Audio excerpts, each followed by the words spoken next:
want to say the thing? Welcome to the Whiskey Vault. It is very respectable, very classy. Was it? Classic? A little Little radio voice going on there? Wait. Welcome to the Whiskey Vault. Another Texas distillery. Yes, now also another one that we have a personal financial relationship with. We do. Because we have released Andalusia. Yes. Or are about to, actually, for the first time. Once again, like the Balcones episode, we started out loving their whiskey, and then we met them, and we hung out, we became friends. We love the people. And in our own private venture, we're actually sourcing some of their whiskey. They're even smoking some of our malt on occasion. Mm-hmm. Yeah. All right. But so we're going to try and be as objective as possible, but pulling back the curtain, we have a relationship, and we're going to try like hell to be fair, but understand that is... We already like the whiskey. We already like the guys. It's there. It is what it is, but we're going to go in as objective as we can. Okay, now this is 3 years old. This is a gift from Tristan Elliott. Tristan Elliott, you magnificent Bastard.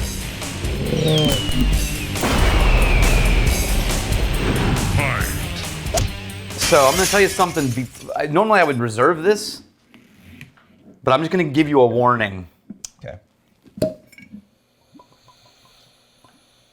Okay, what's the warning? This is the Revenant heavily peated. Okay. Revenant is always their peated. Revenant oak is always their peated release, right? And one thing that I don't think most people realize is that this peat is Irish peat. if I remember Irish correctly. peat. Yeah. Most people's their peat frame of reference is going to be Scottish peat.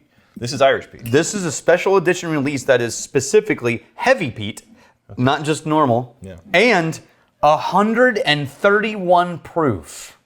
Wait. What? 131 proof. That's 131.62. Yeah. If you're rounding up this one. Yeah. 132. 132. Huh. We should make that. So, right? maybe we just get lunch delivered Yeah. today. Right? Okay. 66, roughly, right? Percent alcohol. That is one of the highest proofs. Yeah. So Where's the ABV? I don't actually see the I don't think ABV you on have this to do one. ABV, you just get a proof, don't you? No, you always have to do both. Just multiply it by 2. But they put a sticker. I think they put a sticker over the thing that was both. Just do a spreadsheet. Anyway, As you pretend to know how to do math. certified Texas whiskey. Pretend that I do math. So what's the Jesus. ABV? Let's divide it by 2. What do you got? 131 is going to be 65.5. Wrong. Or 65.5. Totally wrong. But then there's the decimal point. But then the decimal point. So this is George T. Stagg Jr. or George Stagg Jr. level. Yeah? Mm-hmm. Hey Siri, what is 132 divided by 2? 132 divided by 2 is 66. Yeah, but it's not 132, it's 131. But you round up though. That's how you do it for accuracy. The rounding helps accuracy. Most people don't know that. No, it's going to be 65.53. Whiskey channel.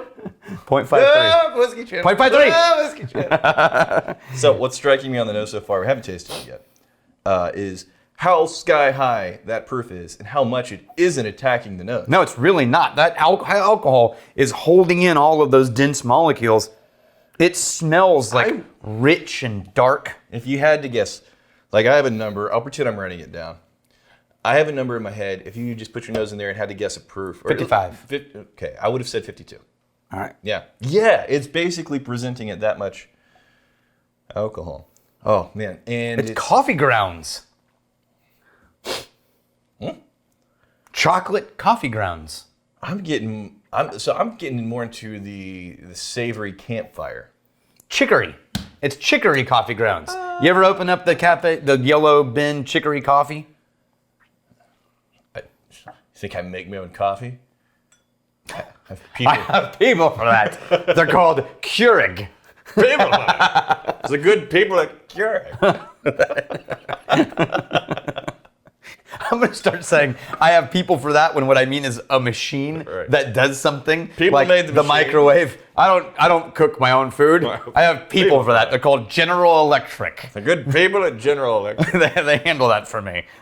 The engineer team who designed this panel. I don't grill anything. I've got people for that. At Burger King. At Burger King. Oh, wow. And behind that, So the smoke does show up. maple bacon. Like, I'm enamored with the smoky bits. Let me get in here. You're going off all willy-nilly. Charred bacon, but like maple syrup bacon. Okay. Yeah, that's a savory. It starts with like a savory campfire, and then like a char. The thing is savory can be like a bacony note, and then this is more peated than what they usually do. Mm-hmm. And I think it's the reason why the dominant note is going to be the smoky note, and then different angles on the smoke, or what we're talking about. It reminds me of Octomore. Did you find the heat, or did you find the flavor? I found the bacon and then dark fruit. Like honeyed fig wrapped in charred bacon. You know what it is? Have you ever had bacon wrapped figs? Son of a bitch! I was going to say bacon wrap. Well, you got really animated. I wanted to say it. My sister made them one time. It was a really good note. My sister made them one time, and inside the fig, she put like a funky cheese of some kind. And so you got this one bite. It was funky cheese, sweet fig, bacon. Look, you've convinced me because I've given you flack. I've messed with you for the interruption, right? Because I'll start something, I'll start a sentence, and then you like jump ahead. And in that moment, there was a decision. You know what you said? You know what this reminds me of? And I could have said bacon wrapped figs, but then. Me being the kind, You're like, considerate, no, Daniel. generous, What? Tell me. athletic, suave, wise, suave, you're interrupting my skill set. colorful. But I let you finish it. Never Flabby. again. Never again. No, Jesus. It's like you're the only person in the world who it's like Kryptonite. It's like a Vulcan death grip, but you don't even squeeze. You just put it there.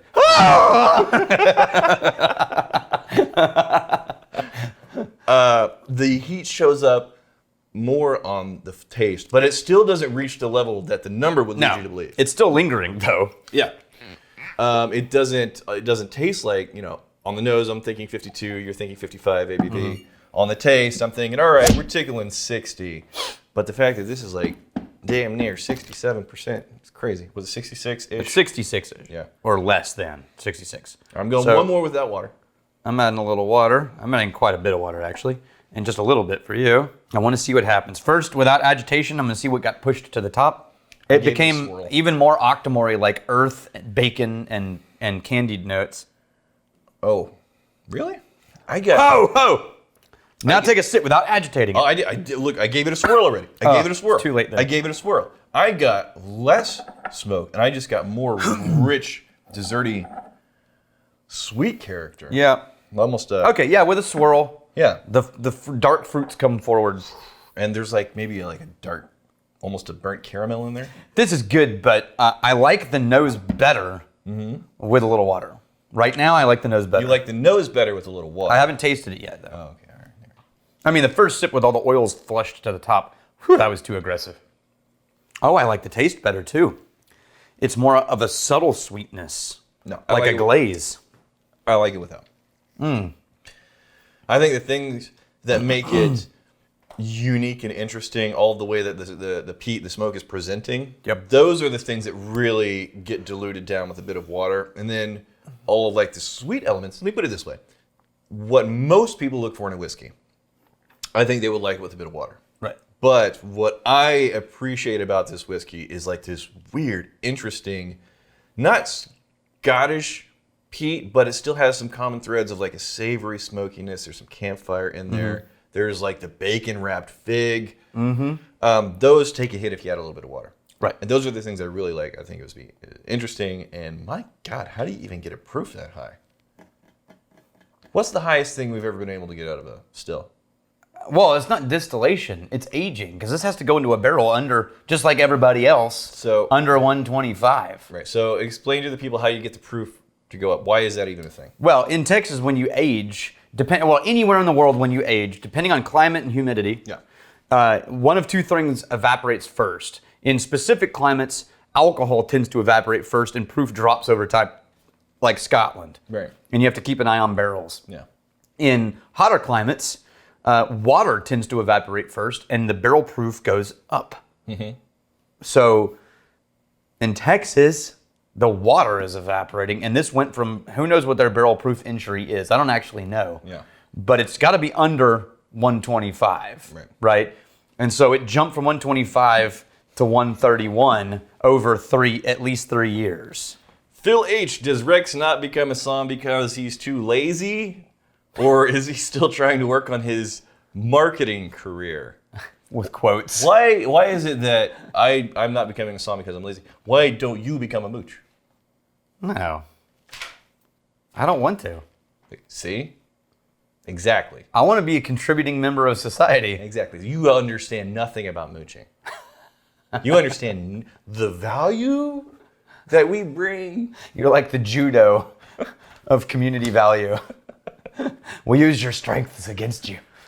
Billy Pilgrim, your allergies and hand scars are but the beginning of the cosmic bunghole's vengeance. Yeah, because we've not talked to it in a year. I think we should have a special place whenever we pick up the cosmic bunghole storyline. Billy Pilgrim, he has to make some type of appearance because Billy Pilgrim has been, I'm not going to say annoyingly, consistently dropping in the cosmic bunghole. Like, what the hell is the cosmic bunghole? Yeah. That's Kevin. We'll get there. Yeah.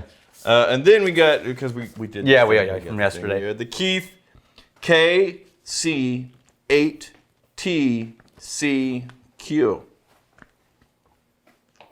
Sitting down to watch this, and I realized something strange is happening. I've been Team Rex, an aspiring mooch for ages, but then I realized I'm wearing a black V-neck. Am I switching to the dark side? Oh no. Am I having an identity crisis?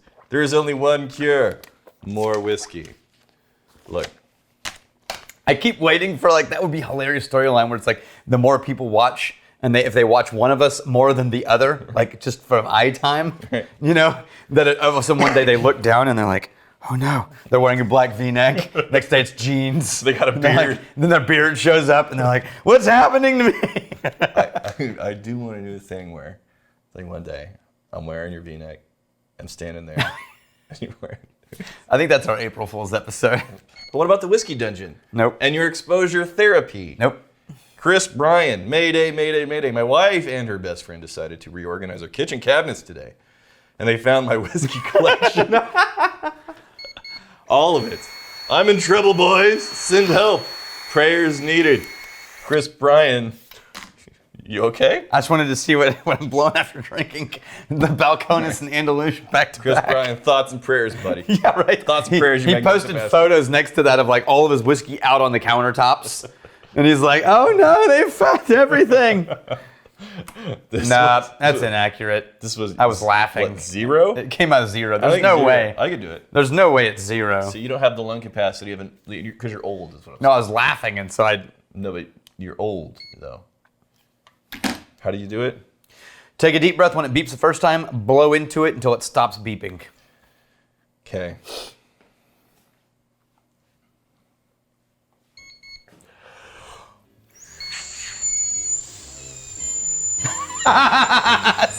It says flow error.